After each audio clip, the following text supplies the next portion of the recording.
Hay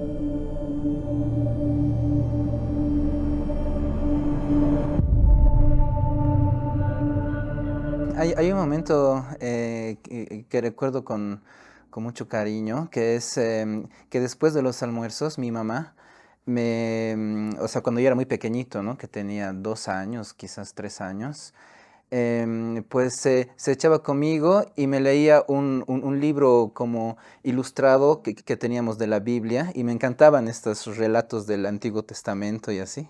Entonces, primero ella me leía hasta que yo me dormía y después que yo aprendí a leer, le leía yo a ella y ella dormía, cuando tenía 6, 7 años. Pues encontré como a los 8, 9 años, un libro de poesía que Jaime Nistaus le había regalado a mi papá. Y bueno, mi papá falleció muy temprano en mi vida, ¿no? Yo no lo conocí prácticamente porque mi papá falleció en septiembre y yo nací en diciembre. Entonces, mientras yo estaba en el vientre de mi mamá, mi papá había fallecido. Entonces, yo tenía siempre como un recuerdo entrañable, bueno, no recuerdo como mi papá fue para mí como una presencia muy entrañable siempre. Entonces, cuando encontré este libro de poesía que estaba dedicado a mi papá, entonces fue como un clic, no sé. Y además este libro me gustaba mucho, era el libro Escrito en los muros, que es un libro de Jaime Nistaus, un libro de poesía muy lindo. Entonces, así, leí ese libro como 8 o 9 años y eso como que me impulsó a escribir poesía. Entonces empecé como a los 10 años a escribir más o menos. La verdad que es una buena pregunta. No sé bien la respuesta, ¿no? Pero empecé a escribir poesía.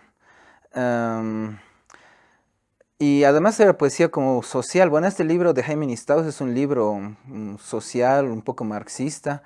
Entonces, desde muy pequeño estaba identificado con eso, claro, porque mi papá también era miembro de este partido y eso sabía por mi mamá que me contaba y cosas así. Entonces empecé a escribir cosas así también, como poesía social, socialista, poesía de amor también, por supuesto, como a mis pequeñas enamoradas. Sí, ha cambiado. Pero en el fondo sigue manteniéndose esta conexión conmigo mismo, o sea, en el sentido de que para escribir necesito estar muy conectado conmigo, como estar a solas, mucho tiempo y sobre todo como que entrar en conexión con algo, con una emoción profunda, con una convicción profunda. Han sido muy distintos los procesos, ¿no? He escrito 3 libros. El corazón entrega a sus muertos, que publiqué muy joven, como a los, si no me equivoco, 21 años o 22. Un poco después, ¿no? 23 años. Y después está Roca Negra y después Mil y una noches sin Wi-Fi. Y en los tres han sido totalmente opuestos a veces en los procesos.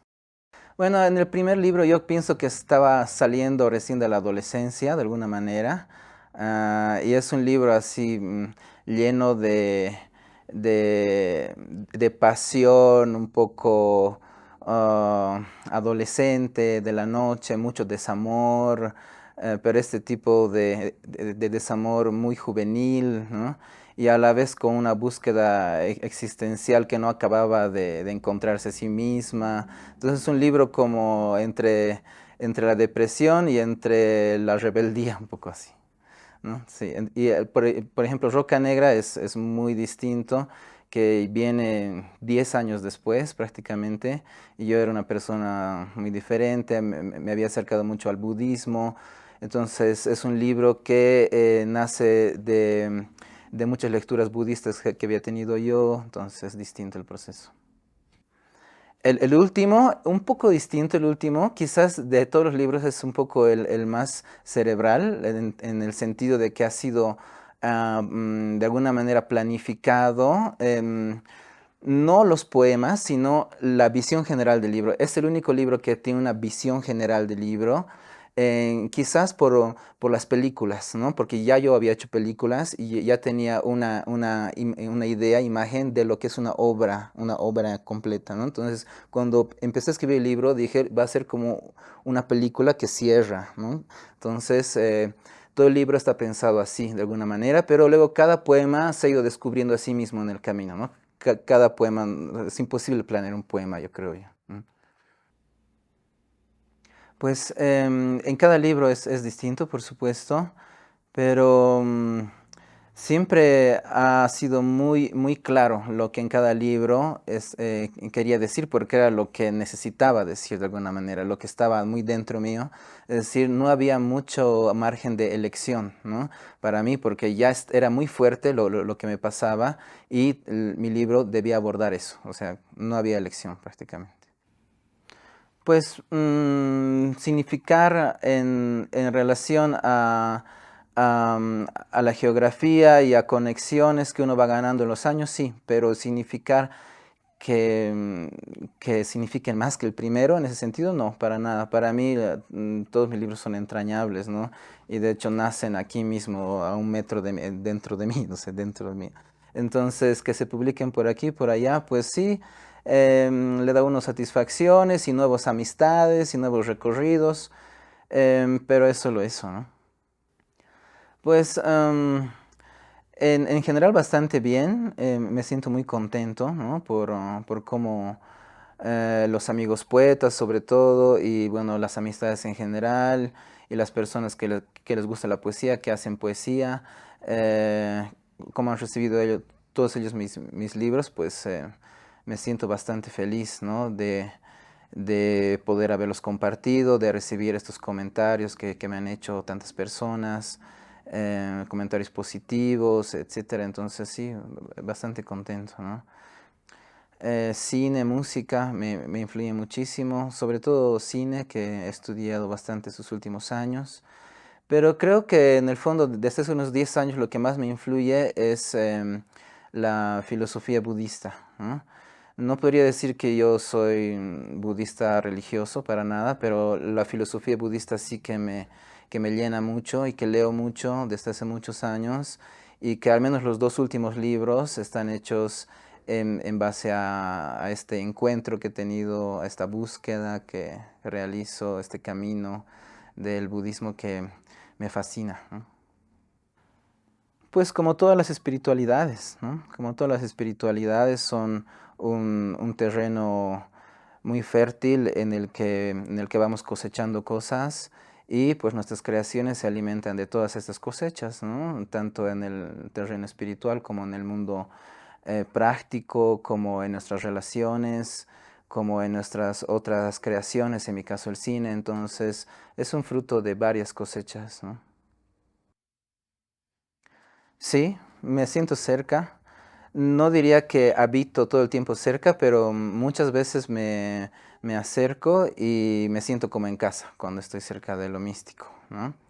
No solamente con el budismo, sino también con la espiritualidad andina, con otros tipos de espiritualidades. También, como les contaba en mis inicios, me encantaban estos mitos, historias del Antiguo Testamento, del Nuevo, am, de otras religiones también, etcétera, ¿no? Me parece que la espiritualidad es mucho más grande que una iglesia, una filosofía o un territorio, sino que está mucho más profundo en nosotros y creo que desde ahí es que parte gran parte del arte, la literatura también. Sí, pues yo llegué al hospital psiquiátrico como practicante de psicología, pues yo estudié psicología, entonces llego al hospital psiquiátrico y estaba recorriendo las salas y llego cerca de la sala de los ancianos donde había una reja y atrás de la reja estaba este hombre Hugo Montero, bueno yo no sabía que era todavía él, ¿no? Pero estaba él, un anciano de 84 años ese entonces y estaba agarrando la reja y yo le digo, buenas tardes, ¿cómo está? Y me dice, bien. Y le digo, qué está haciendo acá? Le digo, me dice, estoy luchando por un mundo mejor, me dice, ¿no? Yo quedé impactadísimo por lo que me dice, por dónde estaba, por el tono que lo dijo, etcétera. Entonces pregunté quién era él y me dijeron que era el poeta del psiquiátrico, ¿no? Entonces averiguando más vi que tenía un libro publicado, etcétera. Y luego busqué mucho hablar con él, entonces me di cuenta que él era gran amante de la poesía y no solo gran amante de la poesía, sino que se dedicaba a escribir bastante. Era un poeta activo y además podía recitar poemas clásicos como de Rubén Darío o de García Lorca, pero poemas larguísimos que 5 minutos sin parar, ¿no? 90 versos de memoria, y me impactó, ¿no? Entonces decidí hacer mi práctica en su sala para estar más cerca de él todo un año. Entonces hice mi práctica en su sala y cuando estaba ahí con él ya varios meses, dije, pues un libro por supuesto que se puede hacer, pero un libro no va a recoger el tono de su voz, no va a recoger sus gestos, todo el testimonio humano que significa su vida, ¿no? Entonces ahí decidí hacer una película, un documental, y entonces me puse a estudiar cine, ¿no? Y estudié cine muchos años mientras grababa, mientras hacía su película, y el proceso duró 7, 8 años, desde el inicio hasta que terminó la película, 8 años, porque fue mi formación de cineasta, digamos. Pues desde entonces ya estoy yo convencido de que la locura es en realidad un mito, ¿no? Es una línea imaginaria que se traza por comodidad y por ignorancia y por intereses políticos, económicos también, ¿no? Yo estoy seguro, y ahora más que nunca que trabajo ya 10 años con jóvenes con autismo, síndrome de Down, etcétera, pues que todas estas divisiones en realidad las hacemos por miedo. Todos estos límites se trazan por miedo, por comodidad, ¿no? Más que todo por miedo, yo creo. Porque en realidad es como un arco iris igual de maneras de percibir y de ser en el mundo, ¿no? Entonces, las maneras de percibir el mundo y de estar en él son tan diversas que van más allá de lo que podemos imaginar, ¿no? Pero son eso, son diversidades, ¿no? Pues precisamente tuve ese descubrimiento en Mar Negro porque como es una película sobre un poeta, habían poemas que poner en la película, ¿no? Entonces habíamos intentado muchas maneras de poner los poemas en la película, es decir, como ponerlos sobre las imágenes, en subtítulos, con voz en off, con, no sé, muchas, muchas maneras habíamos intentado de poner los poemas en la película, pero no resultaba ninguna de estas maneras, ¿no? Y luego vimos que lo que quedaba mejor era dejar la pantalla en negro y dejar los poemas sobre la pantalla en negro. Porque intuyo yo que son dos códigos distintos, ¿no? El cine y la poesía, ¿no? Entonces, la poesía sobre la pantalla en negro recobraba su lugar de arte y realmente tenía mucha potencia. Pero cuando la sobreponíamos sobre imágenes o le poníamos músicas, no sé qué, realmente desaparecía su potencia como poema, ¿no? Entonces, sobre la pantalla en negro, el poema volvía a tener fuerza, ¿no? Entonces ahí, y ya con muchos años, ya después de hacer cine y poesía, yo estoy ahora convencido que son dos códigos distintos, ¿no? Yo juré que como escritor y como poeta iba a llegar al cine a hacer poesía en el cine, pero eso no tiene ningún sentido, creo yo. Son dos códigos totalmente diferentes, ¿no? Entonces, no tiene nada que ver uno con el otro. Son áreas distintas, creo yo.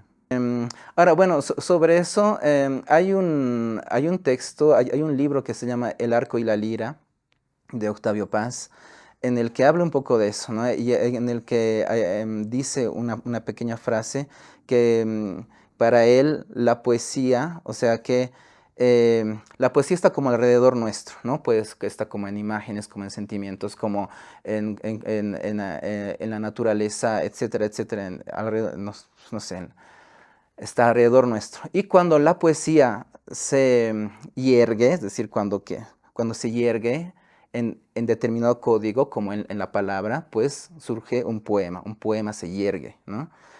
Pero la poesía puede erguirse en diversos códigos, creo yo, como en la palabra para que un poema pueda erguirse, o en sonido e imagen, donde se hiergue el audiovisual, o en pintura, textura, donde se hierguen las artes plásticas, o en sonidos, silencios, donde se hierga la música. Entonces yo creo que la poesía puede erguirse en diferentes códigos, ¿no?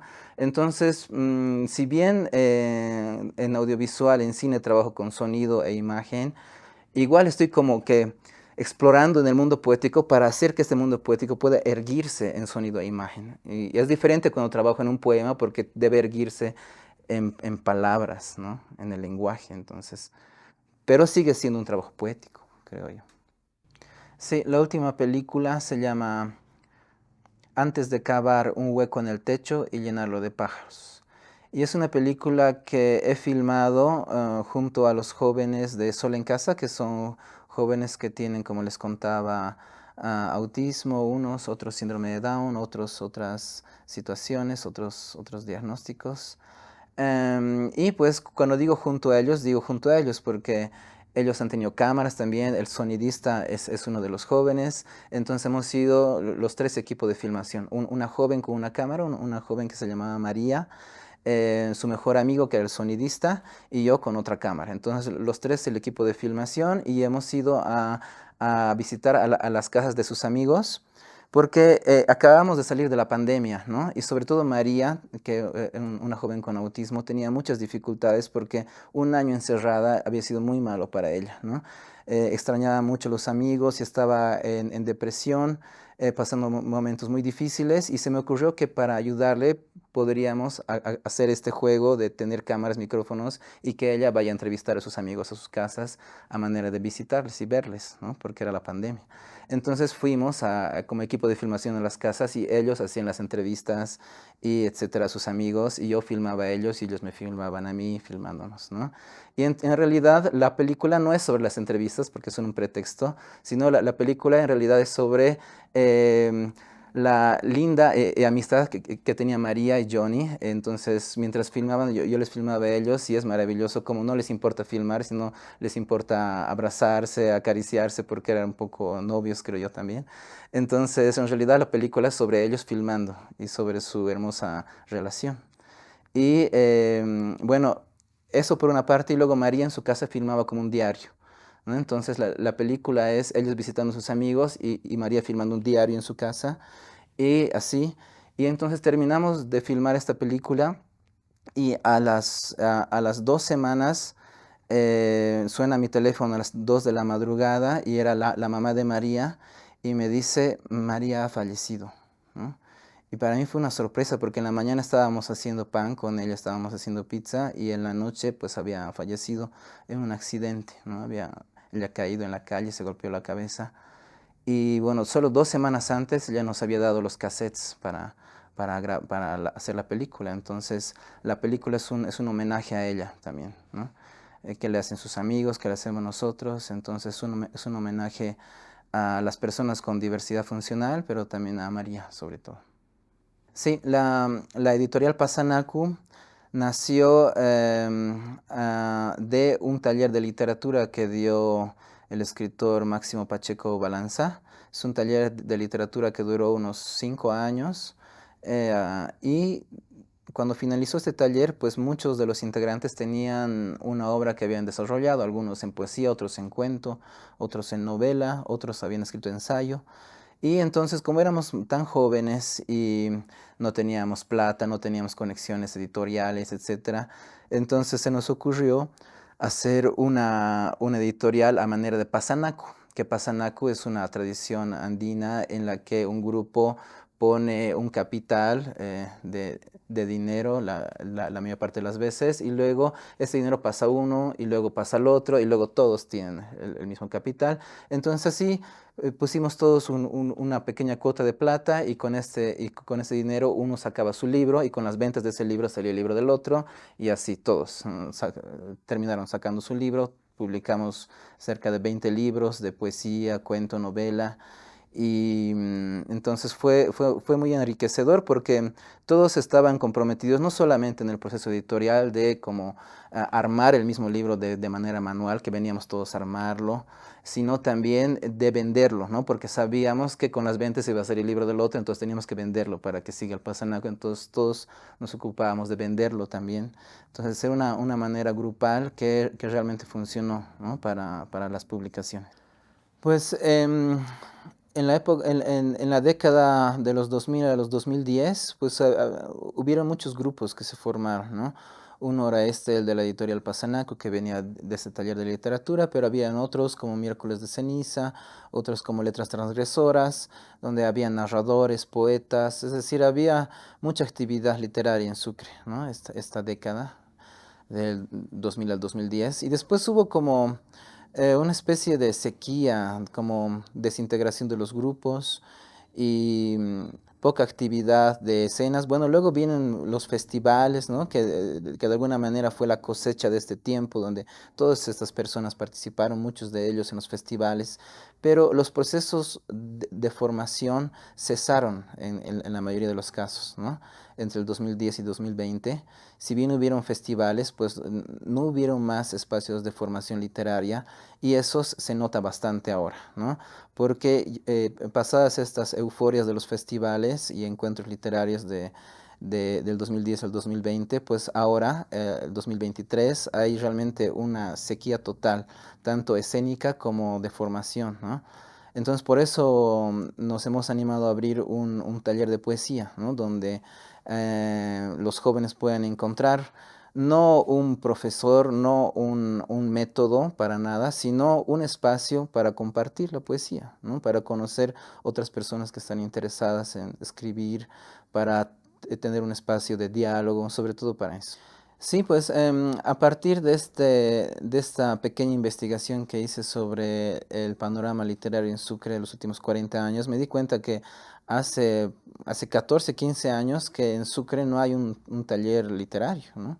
Taller de poesía. El último fue el de estos años, ¿no? El que acabó el 2007 con Máximo Pacheco, Miércoles de Ceniza, Letras Transgresoras hasta el 2010. Entonces son 13, 14, 15 años que no hay un taller un espacio de formación literaria en Sucre. Entonces, entonces nos hemos animado a abrir para que los jóvenes y en realidad todos nosotros podamos seguir teniendo actividad alrededor de la poesía, ¿no? Y entonces hemos empezado hace un mes, hemos cumplido exactamente un mes la anterior semana y funcionamos aquí en la librería. Nos reunimos todos los martes, 2 horas, de 7 a 9 y actualmente son parte del grupo 15 personas. Vienen 13 participantes y somos dos coordinadores, Verónica López y yo. Y pues es maravilloso cómo los jóvenes están comprometidos con el taller y están muy emocionados escribiendo y formándose. Y para mí, en lo personal, es muy enriquecedor porque aprendo mucho más que ellos, creo. Pues el panorama literario nacional pues es bastante amplio. Yo no soy el mejor conocedor de todo lo que sucede. En general me parece que hay bastante actividad. Seguramente podría haber más, podría haber em, mm, más actores, más escena, más apoyo público, etcétera. Siempre podría ser mejor, por supuesto, pero yo veo ya de por sí que hay muchísimo talento en tantos escritores, no solo poetas, narradores, etcétera. Entonces me parece el ámbito nacional bastante rico, ¿no? Y pues el panorama literario sucrense inserto en el panorama nacional, pues me parece no tan inserto, ¿no? Precisamente porque en Sucre en estos momentos, en estos últimos años, hay como ha habido como una pausa en la escena literaria, en las formaciones, y también entre los mismos escritores sucrenses no ha habido mucha actividad, ¿no? Y pues eso hace que no estemos de alguna manera insertos del todo en el panorama nacional, aunque sí algunas veces participamos de algunas cosas, pero no para nada diría que somos uno de los protagonistas, ¿no? En lo personal no me siento parte de una generación hablando a nivel nacional, ¿no? Me siento quizás sí parte de cierta generación local, pero eso es otro sentido, pero hablando a nivel nacional, no me reconocería en una generación.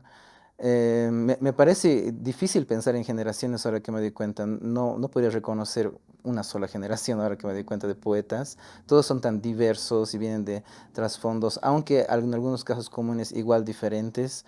Entonces me costaría mucho solamente abordándolos de manera cronológica, digamos, como ha hecho un poco cambio climático. Pero más allá de eso me parece difícil reconocer generaciones, ¿no? Yo en lo personal no me siento de parte de ninguna generación. Ser un escritor boliviano, pues, ¿qué significa? No sé qué si significará mucho, no sé, o poco o mucho, no sé. Creo que he nacido en esta tierra, como podría haber nacido en cualquier lugar. Sí, por supuesto, están los contextos históricos que nos atraviesan, seguramente, pero más allá de eso no me parece como muy importante ser boliviano o ser de Haití o de Nicaragua o de Rusia, no sé. Mm.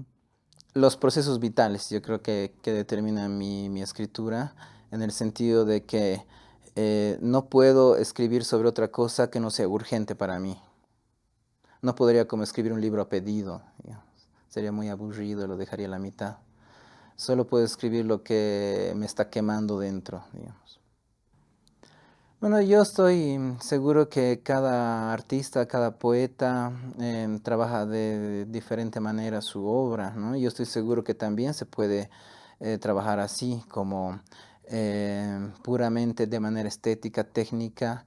Y de hecho, claro, es una parte importantísima igual en mi proceso, pero llega después eso, en mi caso. Primero es necesario conectar con lo que eh, necesito sacar fuera y una vez que está fuera, pues sí, recurro a la técnica y la búsqueda estética y todos estos procesos, todas estas herramientas más concretas del arte mismo. Pero en mi caso llega después y no me parece para nada malo o reprochable que alguien solamente tenga esta segunda manera de trabajar. Cada quien puede hacer como quiera, ¿no? Ajá, pues ahora estoy leyendo bastante poesía boliviana. em, entonces, pues estoy como dialogando con mis contemporáneos, con mis amigos, ¿no? Porque hace poquito ha habido una feria del libro de La Paz, entonces he traído muchos libros de los amigos, las amigas, y estoy leyendo bastante de ellos. Y pues para los que escriben, em, qué les podría decir? Pues que disfruten la poesía, la escritura, sobre todo se trata de eso, creo, de disfrutar y de conectar con uno mismo y de gozar con los otros que han pasado, los que están aquí, los que nos rodean, y que podamos gozar la poesía juntos, vivirla.